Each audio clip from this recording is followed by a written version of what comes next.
Triste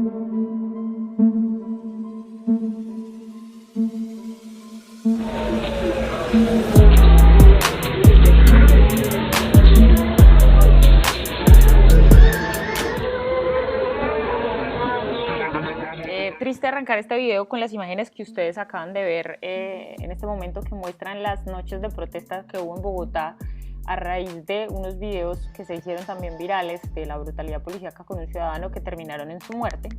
Estas protestas tienen al menos, como resultado, al menos 10 fallecidos, en donde también se demostró la brutalidad policial. La mayoría de fallecidos están entre los 17 y 27 años, más de 400 heridos entre ciudadanos y policías.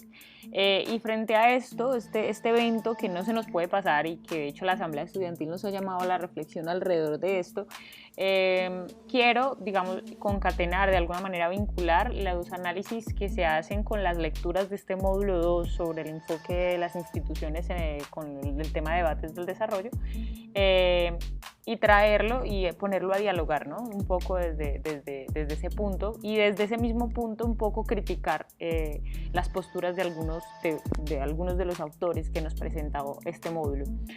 Frente a eso, entonces, no se nos puede olvidar que como institución las fuerzas militares vienen en deuda con la ciudadanía, con una serie de escándalos y de procesos que de alguna manera le restan legitimidad, ¿cierto? Y que de alguna forma también el argumento central del enfoque institucionalista se basa en la legitimidad de las instituciones. No se nos pueden olvidar los falsos positivos, la violación de la niña en el Guaviare por 7 militares, el asesinato de Anderson Arbolada en Puerto Tejada también por un policía, el asesinato de Dylan Cruz reciente en el marco de las protestas del paro nacional del año pasado, que se detuvieron solo por la Navidad y por la pandemia, pero que de todas maneras yo por lo menos siento que tiene que ver también mucho con lo que ocurrió esta 11 de septiembre en Bogotá. Entonces desde allí voy a analizar las lecturas y voy a entregar, digamos, como mi reflexión para este momento. La pregunta central que voy a abordar entonces dentro de este análisis tiene que ver con la fragilidad institucional y la violencia, ¿no? Preguntándome por el rol de la violencia en todas estas conceptualizaciones que se hacen alrededor de la fragilidad institucional y de las instituciones. Tengo que decir que tuve muchos inconvenientes con estas lecturas, digamos, porque no es mi enfoque. Yo vengo de la ecología política, soy de tendencia estructuralista.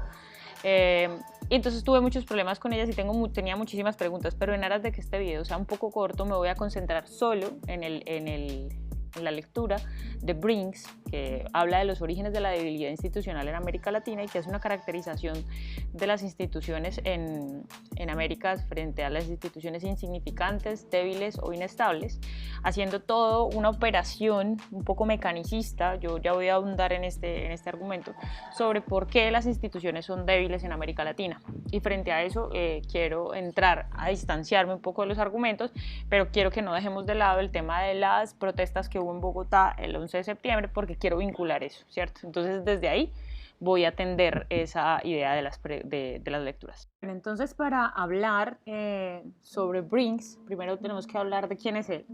Daniel Brinks es un catedrático sobre gobierno y derecho, es presidente del Departamento de Gobierno y Derecho de su universidad y es activo en los campos de política comparada y derecho público. Es investigador principal y académico del Global Center of Law and Social Transformation, de un proyecto conjunto con la Universidad de Bergen y el Christian Michelsen Institute en Bergen, Noruega.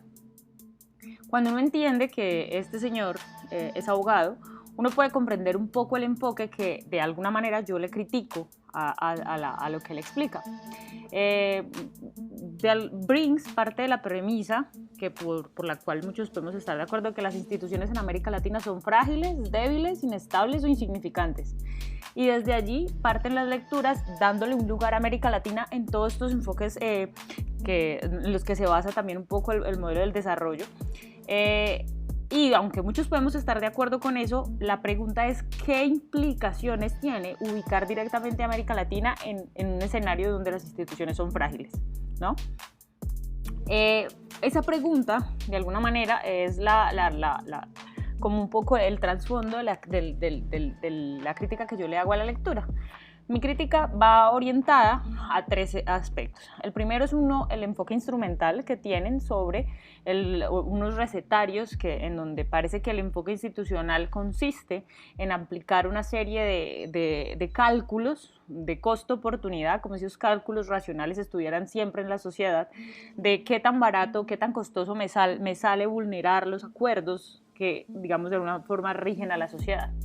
Eso es más o menos lo que termina haciendo Brinks, y desde allí comienza a concluir si una institución es insignificante, si es débil o si es inestable, ¿cierto? Cuando se habla pues de los cambios políticos que pueden haber y de todo lo que implica para un ciudadano asumir si romper una norma le es costoso o no. Y en ese sentido tengo varias distancias. La segunda es la ausencia del elemento violencia en el análisis operativo y estructural de la fragilidad institucional en América Latina, que eso lo voy a abordar más adelante. Y la tercera, que un poco responde a la primera pregunta que acabé de decir, es el mito del éxito de la transferencia o el mito del éxito de estos enfoques que se traen para tratar finalmente de hablar de cuál es el fortalecimiento que se le debe dar a un escenario como América Latina, en donde, vuelvo y repito, se parte de la idea de que las instituciones son frágiles. Cuando yo hablo que el enfoque es instrumental, pues me refiero precisamente a este análisis que hace Brinks de cuál es el costo-oportunidad de mantener o no mantener los acuerdos que establecen las instituciones. Y de alguna manera lo que encuentro es algo que no es nuevo, que son los discursos traídos que en un momento en los años 30 fueron estas visiones ingenieriles y de infraestructura con la construcción de presas y carreteras como la clave del desarrollo en su momento. En los 50 y en los 70, toda esta visión económica con el asunto de los polos de crecimiento. En los 80 y los 90, toda esta visión político-económica que trató como de concatenar este asunto de la descentralización y de procurar el desarrollo endógeno.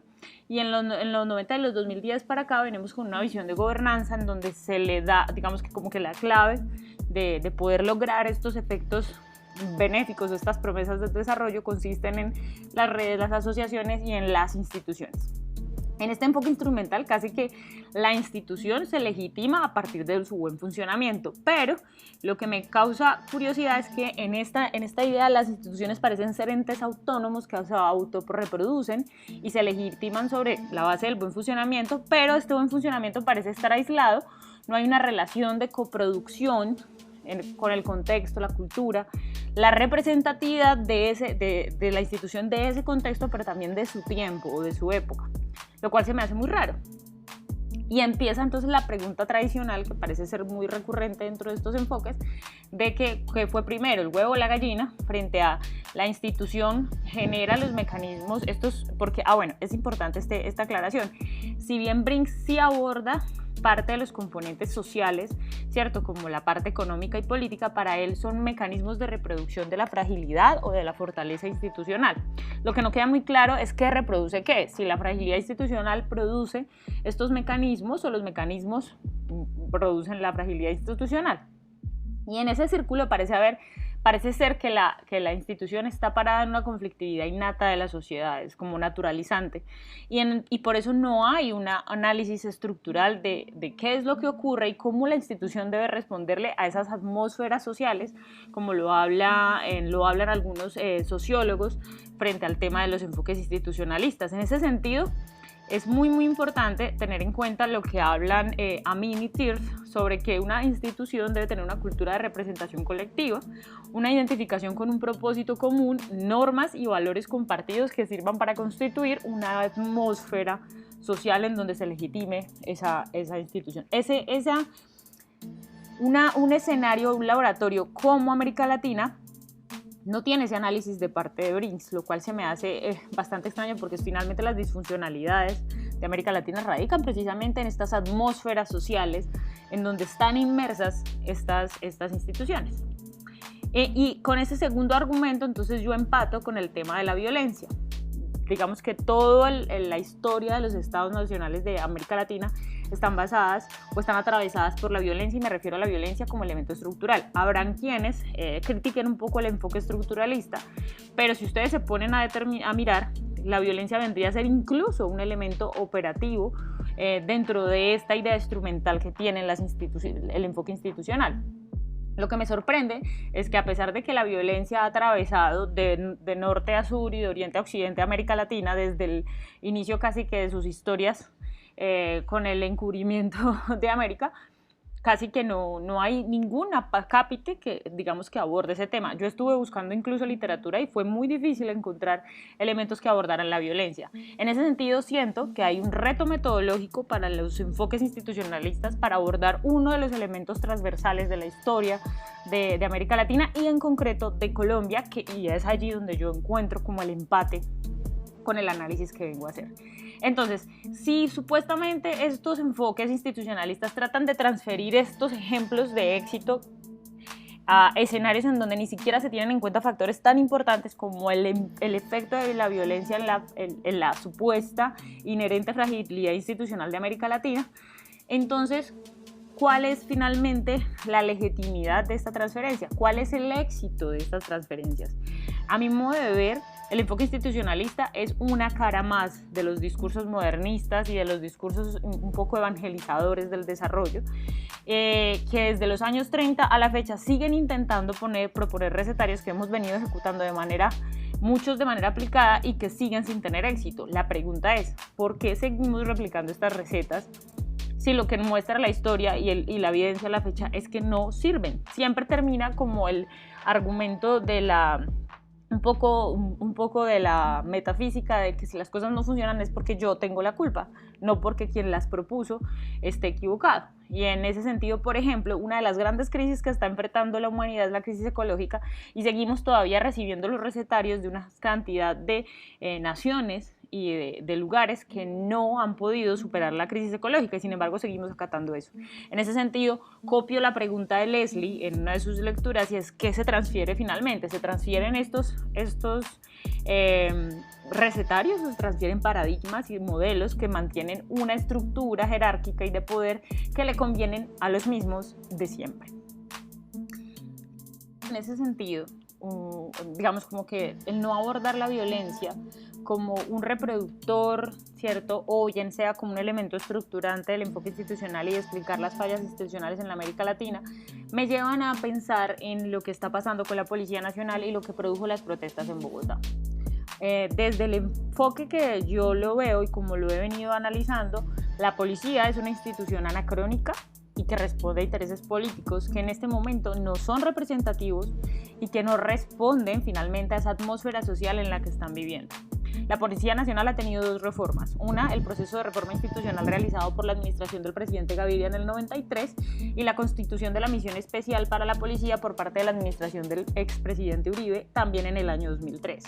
Si bien se trataron de dos procesos muy diferentes, su origen fue el mismo: escándalos de corrupción policial que se asociaban o a tráfico de drogas o a una mala imagen generalizada con la opinión pública. Es una institución que desde hace mucho tiempo perdió su legitimidad. En el caso de la reforma del 93, el detonante fue un acto de brutalidad policial también, en donde una niña de 3 años fue asesinada dentro de un CAI de policía nuevamente, pero a pesar de que eso fue lo que se le dijo a la opinión pública, la reforma también le respondía a una gran infiltración que se había hecho de parte del narcotráfico a la policía. En el año 2003 el detonante fue la apropiación de los miembros de la policía de 2 toneladas de cocaína que habían sido incautadas a narcotraficantes y que por un manejo poco transparente terminó, digamos, como salpicando incluso a las directivas de la policía en ese momento. Esas dos cosas llevan a una transformación, digamos que son distintas, pero hacen una transformación que le respondían a esa atmósfera social. El proceso del 93 involucró activamente a la sociedad civil y a la clase política. Sus aspiraciones quedaron plasmadas en unas leyes y unos decretos de ese gobierno, y esas leyes y esos decretos desarrollaban un poco más el tema de la seguridad ciudadana, de las autoridades, de la policía como autoridad civil. Sin embargo, precisamente esta reforma que se da por todo este tema de la infiltración y la debilidad tuvo mucha resistencia de parte de los miembros internamente en la policía. En el 2003, la misión que recomienda Uribe para hacer todas estas reformas, decide el gobierno ignorar precisamente todas las recomendaciones de transformación que se le hacían a la policía en ese momento, porque estas transformaciones iban en contra de la política de seguridad democrática de Uribe. ¿Qué quiere decir esto? Que la policía como institución no le ha respondido a los contextos y a la atmósfera social en la que se encuentra, lo que ha implicado una respuesta de rechazo que en este momento se está reflejando. Otro de los grandes hitos de nuestra historia a la que las fuerzas militares no les están respondiendo es al proceso de paz. Las instituciones deberían responder al cambio cultural y al contexto generacional que ataca un elemento estructural y operativo de las instituciones en Colombia. En este caso, el proceso de paz está reclamando una manera distinta de ver y de enfrentar un elemento determinante en nuestra historia, que es la violencia. Estas fuerzas armadas, a pesar de todo el proceso de paz que rompe un conflicto de más de 50 años, no se han reformado y no le responden a la atmósfera social que tenemos hoy en día. Eso es lo que está pasando desde mi punto de vista con todas estas protestas, y es el lenguaje poco articulado que existe entre una institución que no responde a su coproducción en la cultura, en el contexto y en uno de los elementos más importantes de nuestra historia, la violencia.